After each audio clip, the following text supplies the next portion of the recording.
Previously, the Korean team kept fighting off the ants heading back to their nest.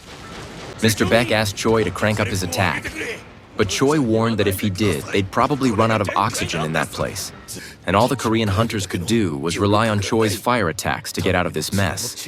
As Choi started to struggle and the ants pressed closer in a flash, a shadow warrior emerged, stopping the attacking ants in their tracks. Yunho was shocked and wondered who this Black Knight was. He felt like he'd seen it before. The shadow then sent a signal back to Gin Woo, who was in the city. Realizing how critical the situation was, Gin Woo immediately activated his skill return.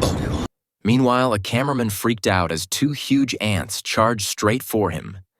Fear filled his face as he resigned himself to his fate. Suddenly, both ants were pierced by a sword, which was his sword. Meanwhile, back at the broadcasting station in Korea, the crew shut down the live broadcast after seeing the desperate condition of the S-rank hunters who were on the brink of death. One of the crew members told the broadcasting chief that they were getting flooded with complaints from viewers. The chief felt like the broadcast couldn't go on. But just as he was about to give the order to shut things down, a crew member reported a mysterious figure suddenly showing up at the raid site. The chief stared at the monitor in disbelief and ordered the broadcast to continue no matter what. What deep down he knew Korea's fate was now in the hands of this hunter. Meanwhile, Gin Woo had arrived at Jeju Island right in the middle of the ant monster nest calm, but determined Gin Woo stood at the front lines with all his shadow warriors facing down. The hundreds of ants ready to strike, Jin Woo called for Iron, and without hesitation, Iron activated his taunting cry skill, provoking all the ants in the nest. Jin Woo smiled, impressed by Iron's growing smarts. Then he readied himself for battle, gripping the Demon King's dagger in the blink of an eye. Jin Woo moved like lightning, slashing and cutting down several ant monsters in one deadly sweep from behind. Tusk activated a magic barrier to protect the wounded hunters. Madong Wook watched in confusion, not sure what was happening. Yan Ho explained that with Jin Woo's presence, they didn't need to worry anymore. Meanwhile, Gin Woo was moving non-stop, slashing ants at a speed too fast to follow beside him. Aegis showcased his deadly swordsmanship, taking down enemies with incredible precision. Iron went wild, tearing through every ant that dared to come near, while Tank unleashed brutal attacks, easily swallowing up several ants in the middle of the fierce battle. Jin Woo realized they needed to end this fast standing among the scattered ant corpses. He calmly said one word: arise. In seconds, the dead ant bodies were taken over and transformed into new shadow warriors with a dark, menacing aura. The cameraman watching the scene felt a chill run down his spine, unable to believe what he was seeing. Moments later, the cameraman got a direct order from the broadcasting center to air the footage immediately, as the whole country was watching the event live on the battlefield. The shadow ants launched an attack, mercilessly slaughtering the other ants without hesitation as the battle raged on.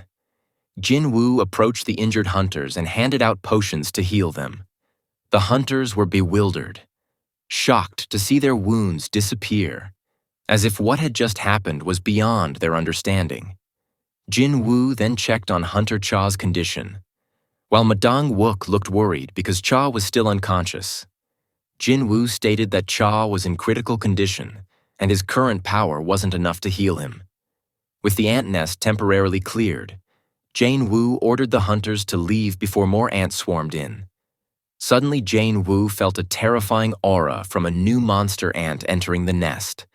The monster approached, mumbling something about searching for a king. Yano was shocked to see the Ant King and realized that Ruji might be dead. Ginu stood up and told Madong Woo to take care of Hunter Cha while he faced the Ant King. The Ant King walked up to Gin Woo and asked if he was the king of humans. Jin Woo responded sarcastically, asking if now even insects could talk to him. Gin Woo and the Ant King stood facing each other, each radiating an intimidating aura. Then the Ant King provoked Ginu by releasing an even more intense aura. Jin Woo grinned and said, "Now you seem more like a bug." Meanwhile, the Korean television media was reporting what came in from the broadcasting center. The report confirmed that Hunter Min Bangu was dead, and the fate of the other hunters in the ant nest was still unknown. But then the situation took a turn when a hunter appeared on the scene and changed everything, allowing the raid broadcast to continue. The public was shocked to see Hunter Sung Jin-woo Jeju Island facing off against the Ant King on the other side. Matsumoto, the chairman of the Japanese Hunter Association, was furious about the ants killing Goto Ryuji. REI reported that the Ant King had reappeared in the nest. Matsumoto angrily asked if this meant that the Ian Hunter was still alive. REI confirmed it, saying that now someone with magical power equivalent to the Ant King had appeared. Matsumoto cursed the situation and ordered his assistant to turn on the raid broadcast in Korea immediately. Meanwhile, in Jin-woo's mother's apartment, she called Gina to help turn on the TV. She was worried and told Gina that her brother had just stepped out. Gina started to feel suspicious and rushed to her brother's room when she opened her phone. Her face went pale in shock. Her brother was already on Jeju Island. Even Mr. Go Guni was excited to see Hunter Sung Jin-woo on the screen, saving hunters during the raid on Jeju Island back in the middle of the battle. After releasing an intense aura, the Ant King suddenly struck Jinu with a heavy punch. The blow destroyed the ground beneath him, creating a huge explosion. The hunters, feeling the impact, began to worry, thinking Jin-woo had been severely injured by such a powerful attack. The Ant King sneered, calling Jin-woo weak and saying he wasn't the true king.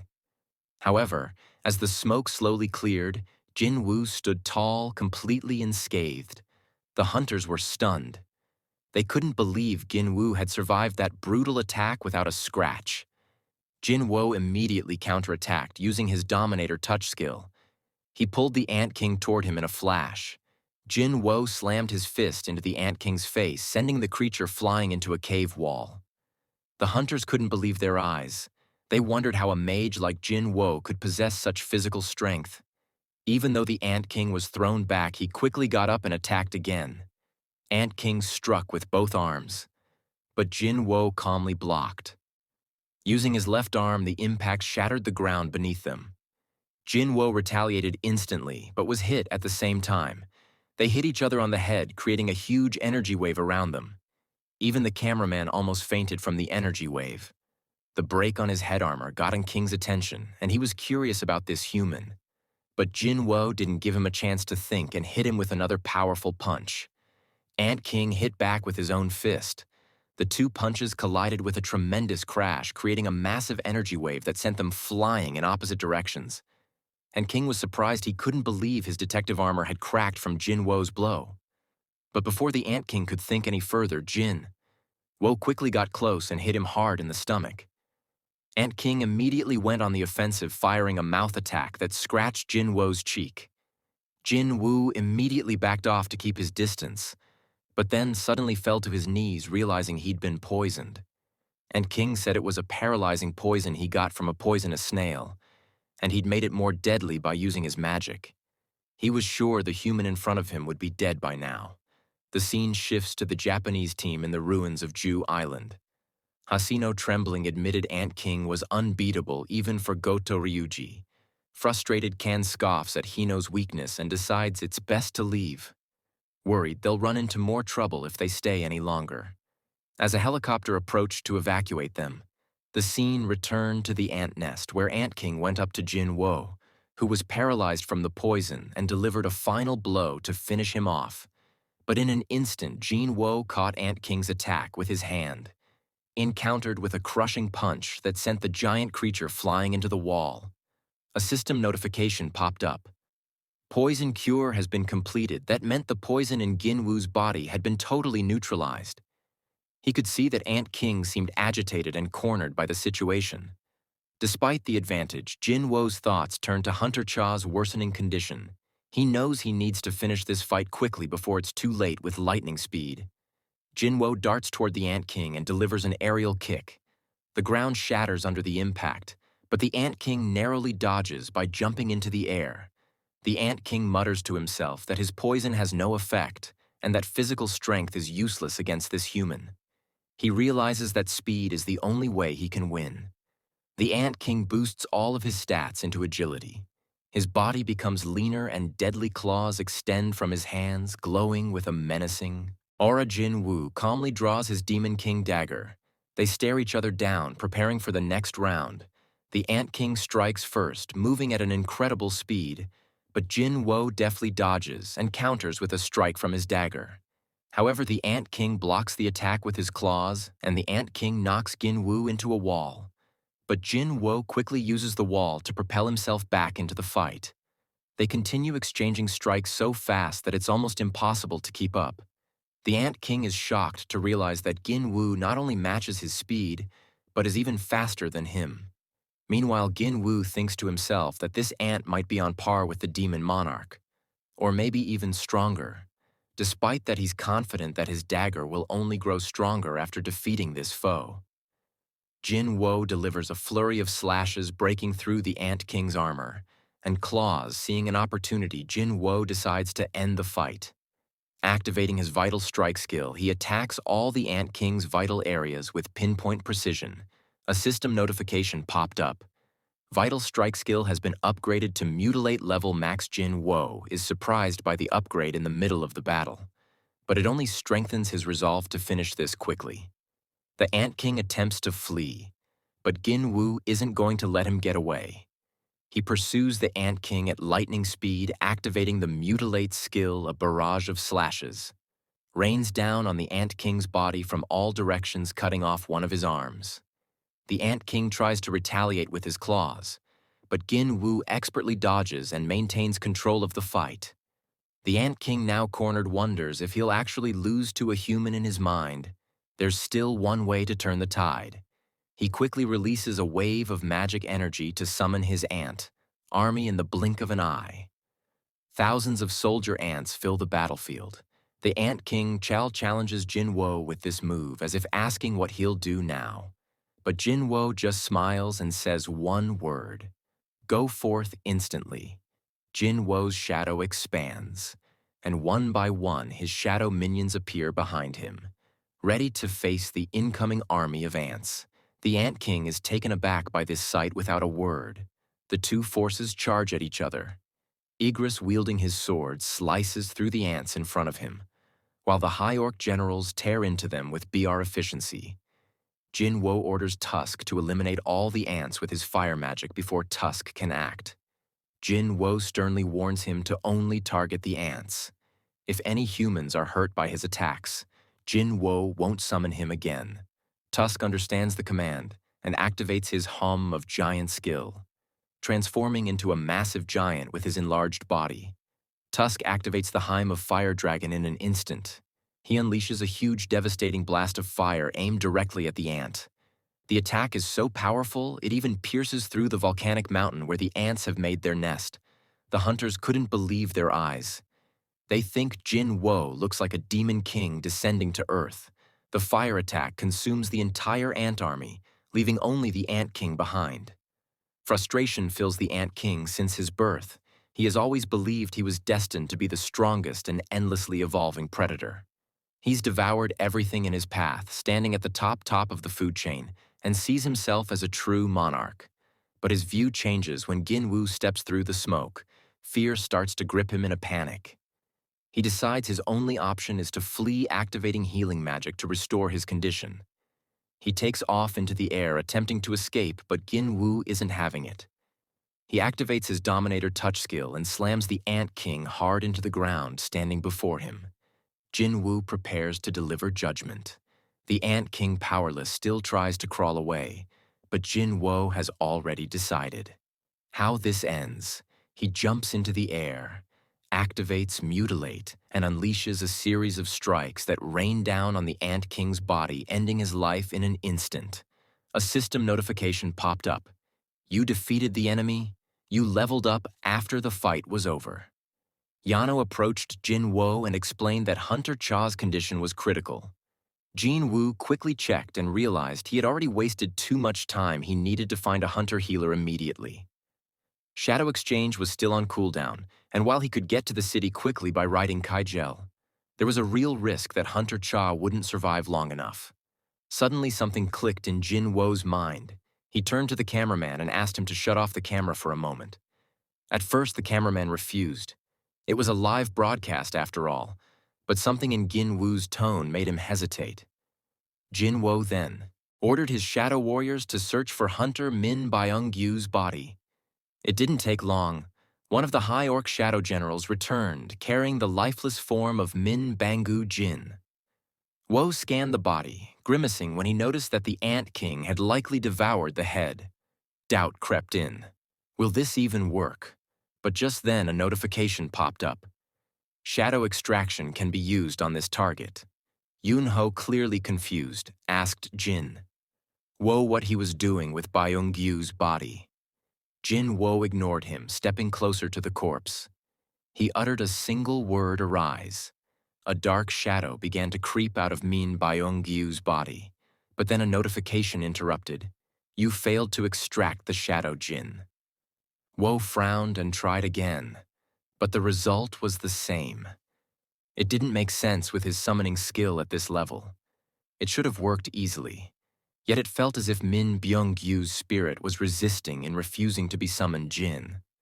Woo hesitated for a moment.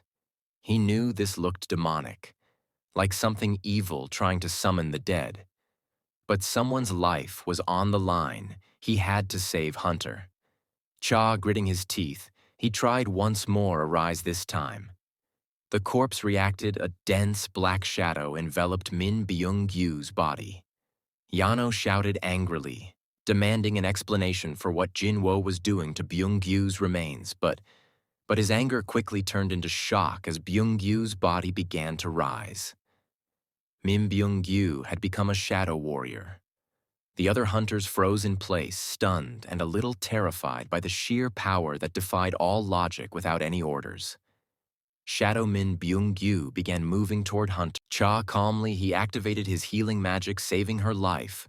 Just as she teetered on the edge of death, Mr. Beck watched the scene unfold with pure disbelief. Jin Woo, noticing Beck's expression, explained that he could sense a person's nature when they were alive for Bangu. His healer instincts remained so strong that he acted on his own without commands. The cameraman stood in shock, unable to process what he just witnessed. He now understood why Jin Woo had asked him to turn the camera off a power like this. Raising the dead couldn't be broadcasted to the entire world. Bayek placed a hand on Jin Woo's shoulder, his voice calm yet firm. He admitted that Jin Woo would do incredible things in the future. He believed Byung-gyu's power would help them in the battles ahead, but he asked Jin Woo not to force Byung-gyu into unnecessary fights. Jin Woo brushed Yanho's hand off, reminding him that this was the second time Yano had touched his shoulder. But then after a brief pause, a small smile crept onto his face. This time, Jin Woo felt that Yunho's gesture wasn't about authority or orders. It was a sincere request walking toward Shadow Bangu. Jin Woo agreed with Yano cancel extraction. Slowly, Shadow Min Bangu began to fade, his form dissolving back into the afterlife before disappearing completely. He cast a final smile toward Yunho, stood still, returning the smile with deep respect. It was hard, but he knew this was the right decision. The silence that followed was heavy, leaving the hunters with mixed emotions as they watched one of their heroes leave for the final time. Meanwhile, the helicopter had arrived at Jeju Island, ready to pick up the hunters through the heavy rain. The hunters walked toward the helicopter, sadness clearly etched on their faces. Once everyone got in, Jin Woo turned to Yano, telling him to leave first. There was still something he needed to take care of from a distance. The remaining swarm of ant monsters could be seen flying over Jeju Island. Jin Woo summoned Kaisel and quickly hopped onto the dragon's back. He decided to pave the way and wipe out the remaining monsters scattered around Kel, spread his wings, soaring into the sky with Jin Woo as they flew. Jin Woo took out every remaining ant monster, making sure the hunters could leave the island safely. Meanwhile, aboard the Japanese warship where the Japanese team had gathered, Hasino was still visibly shaken, and the other Japanese hunters approached him, eager to know what had happened. Hashino, trembling, muttered that the monster he saw was no ordinary enemy. Even Goto Ryuji couldn't stand a chance against it. There wasn't a single hunter who could defeat a monster like that.